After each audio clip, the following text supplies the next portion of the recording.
মসজিদ হবে তৈরি দেখো তৈরি রেখো কবরের মাল সামান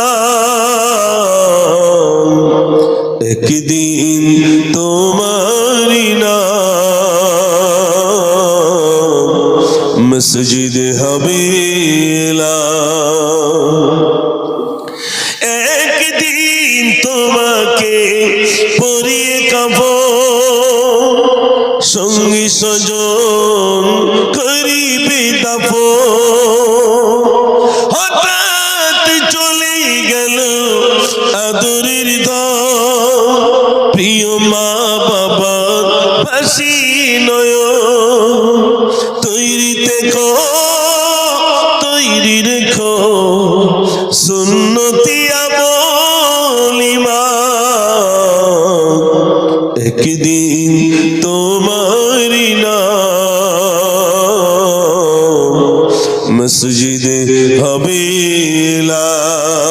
আল্লাহুম্মা সাল্লি আলা সবাই পড়ে ওয়া আলা আলি সাইয়্যিদিনা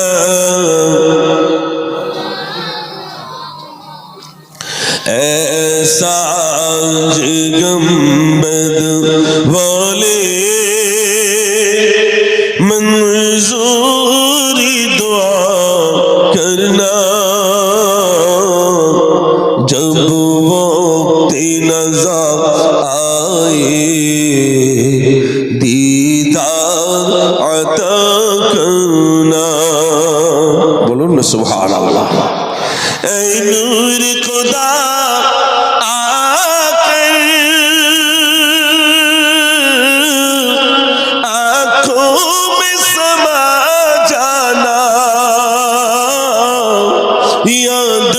बुला लेना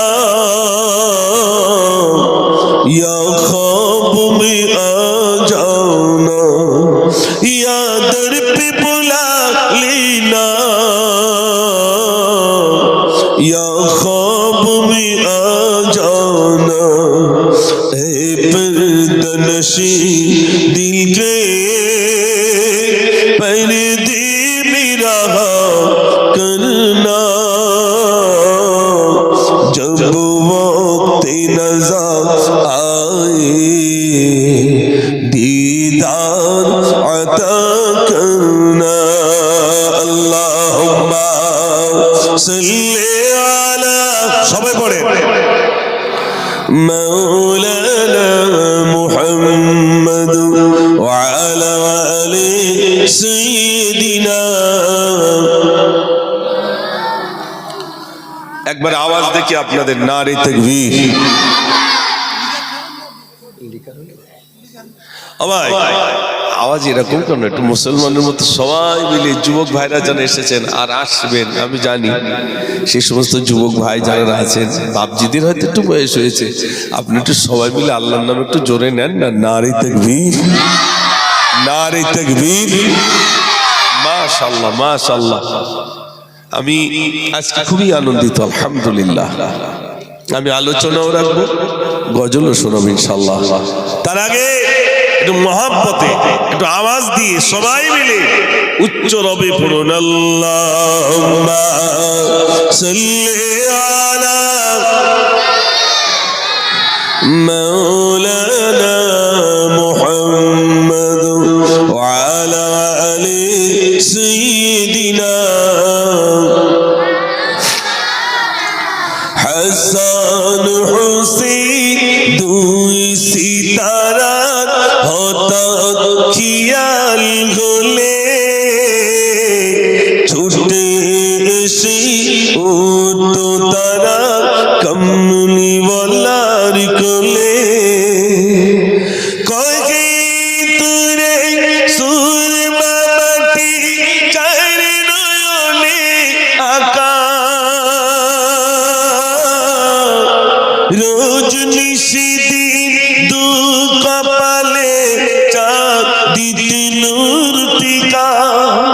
সূর্যমুখী সোনার মালা পরিয়ে দিত গলা,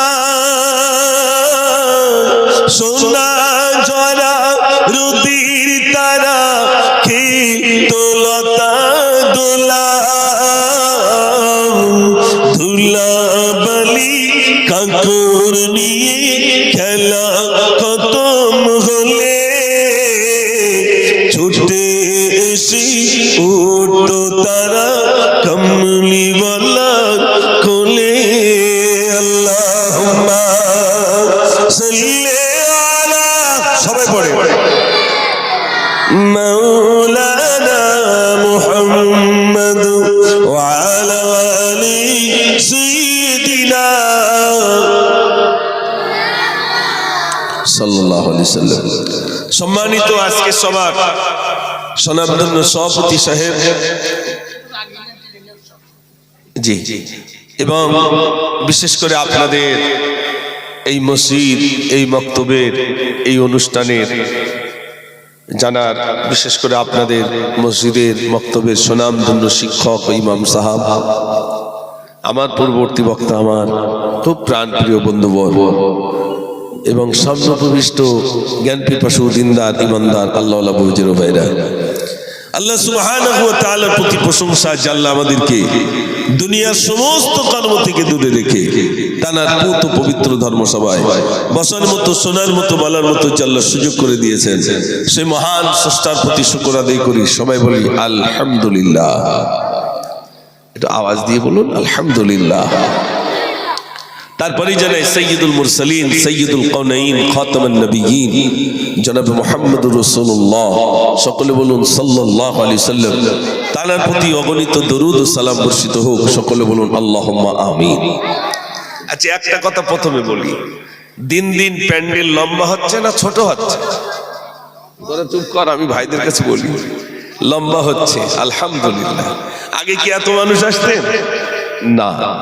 আসলে এখানে মানুষ যে অর্থটা দিচ্ছেন তার একটা কাজ হচ্ছে, সঠিক হিসাব মানুষ পাচ্ছেন বলেই মানুষ বুঝেছেন। না, আমি এসে শুনছিলাম মক্তবে এখন বর্তমান 90টা ছেলে মেয়ে। সবাই বলি আলহামদুলিল্লাহ।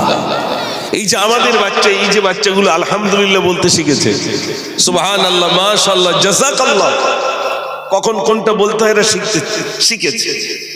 ইদানি একটা জলসায় গেছি, তা সালাম দিয়েছে আসসালামু আলাইকুম, তা আমার বলছে ওয়ালাইকুম আসসালাম, হাতে হাত দিয়ে বলছে মিনহা খালাকনাকুম ওয়া ফিহা নুঈদুকুম। ও ভাই, হাতে হাত দিয়ে কি মিনহা খালাকনাকুম বলে? আমি বললাম আচ্ছা চাচা, এই মিনহা খালাকনাকুম তো আমি মরি আগে তারপর মাটি দিও, তাহলে খোকাশে ভুল হয়ে গেছে। আমাদের গ্রামে একটা চাচি ছিল, রমজান মাসে গালে তামাক দিয়ে থাক। তা আমি বলছি চাচি রোজায় রয়েছে তো আবার গালে তামাক? চাচি উত্তর দিচ্ছে, খোকা এখন তার ঢোক মারি না, ঢোক মারলি তো রোজা নষ্ট হবে। আমি রোজার নিয়ত শুনছি চাইছি, ও চাচি তার রোজার নিয়তটা একটু বলো তো। হচ্ছে কেন? এ পুকুরির কাদা, ও পুকুরির কাদা, রোজা আমার বাঁধা। রোজা বেঁধেছে 2 পুকুরির কাদা দিয়ে। জি, তা আপনার বলুন, আজ এইগুলো শিক্ষার প্রয়োজন আছে না নাই? একটু জোরে বলেন। আমাদের ছেলেরা, এই যে ছোট্ট ছোট্ট বাচ্চারা আলহামদুলিল্লাহ বক্তব্য দিল, তারা মোকালামা করবে, তারা কোরআন শিখছে আলহামদুলিল্লাহ। বাচ্চাগুলো বাড়িতে গিয়ে বলছে আসসালামু আলাইকুম, আমি আপনি বলছি ওয়ালাইকুম আসসালাম। এই দেখেন, এই ঘন্টাখানিকের জন্যই বক্তব্য দিয়েছেন। এই বাচ্চাগুলো স্কুলে যায়, স্যারকে জিজ্ঞেস করে স্যার বসে পেশাব করবো না দাঁড়িয়ে? স্যার বলবে যেভাবে পারো, বসে পারো, দাঁড়িয়ে পারো, যেভাবে পারো। পানি নেবে কি না নেবো দূরের কথা, 1 ঘন্টার জন্য বক্তব্যে আসবে। বাচ্চা জিজ্ঞেস করবে হুজুরকে, হুজুর কিভাবে পেশাব করবো? হুজুর বলে দেবে দেখো মাথায় একটা কাপড় রাখবে, আর বাম পায়ের উপরে ভর দিয়ে পেশাব করবে, আবার হাঁটুর উপরে যেন কাপড় না ওঠে। পেশাব করতে বসবে, হাঁটুর উপরে যেন কাপড়টা না ওঠে, প্রস্রাব করে পানি নেবে। এটা বলবে না বলবে না ভাই? তাহলে প্রয়োজন আছে না নাই? আপনি আমি, আমার ছেলেটা স্কুলে গেল, বাড়িতে আসলো, এসেই বললাম এই হাত ধো, পা ধো, মুখ ধো, তারপরে তুই ঘরে ওঠ। এই বাচ্চাগুলো যখন এখন বাড়িতে যাচ্ছে, ওস্তাদ বলে দিচ্ছেন না, সেই হাত ধুলে, সেই পা ধুলে, সেই মুখ ধুলে তুমি অজু করে ঘরে যাও। আর অজু করে যদি ঘরে যাও, অজু করে যদি শুয়ে পড়ো, ওই রাত্রে যদি মৃত্যু হয়, আল্লাহ পাক তোমার মৃত্যুটা শহীদের খাতায় লিপিবদ্ধ করে দেবেন। জোরে বলুন না সুবহানাল্লাহ। তাহলে মক্তব করার দরকার আছে না নাই?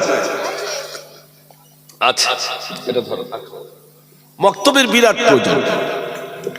বড় পীর আব্দুল কাদের জিলানী রাহমাতুল্লাহ আলাইহি মায়ের গর্ভে ছিলেন, মা জননী কোরআন শরীফ পড়তেন, মা জননী কোরআন পড়তেন, বাচ্চা রইল পেটে, ভূমিষ্ঠ হয়ে গেল।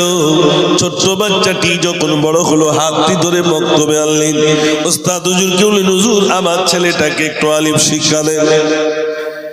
যেই না বললেন মামা আলিম শিক্ষা দেন, ওস্তাদ এবার ওই বাচ্চাকে ডেকে বললেন, তুমি বলো আউযু বিল্লাহি মিনাশ শাইতানির রাজীম, বিসমিল্লাহির রাহমানির রাহিম। বাবা তুমি বলো আলিফ। ছোট্ট বাচ্চাটি আলিফ তো দূরের কথা, এক থেকে 18 পারা সরিয়ে দিল। ছোট্ট বাচ্চার এক থেকে 18 পারা শুনে ওস্তাদ অবাক হয়ে গেলেন। বাচ্চাটি এক থেকে 18 পারা সরিয়ে দিল। ভাইরা আমার, বাচ্চাটির হাতটি ধরে বড় পীরের মায়ের কাছে নিয়ে গেলেন। ও আব্দুল কাদেরের মা, তুমি আমার সঙ্গে মিথ্যা কথা বলেছো কেন? কি মিথ্যা কথা বললাম? তোমার ছেলেটাকে তুমি আলিম শিক্ষা দিতে দিয়েছিলে, কিন্তু তোমার ছেলে তো এক থেকে 18 পারা শুনিয়ে দিল। বড় পীরের মা ডুকরে ডুকরে কাঁদে। ওস্তাদ বলে, ও আব্দুল কাদেরের মা, তোমার চোখে পানি কেন? আমার কথায় কি তুমি কোনো ব্যথা পেয়েছো? ওস্তাদের কথা শুনে বড় পীরের মা বললেন, হুজুর আমার চোখে জ্বললে পানি। আমার বাচ্চাটা যখন আমার পেটে ছিল, তখন আমি 18 পারা পড়েছিলাম বলে আমার ছেলেটা 18 পারার হাফেজ হয়ে গেল। আমার বড় কষ্ট হচ্ছে, সেদিন যদি আমি 18টা পারা না পড়ে গোটা কোরআন পড়তাম, আমার আব্দুল কাদের 18 পারার হাফেজ হতো না, বরং গোটা কোরআনের হাফেজ আমার আব্দুল কাদের বেড়ে যেত। একটু জোরে বলুন না সুবহানাল্লাহ।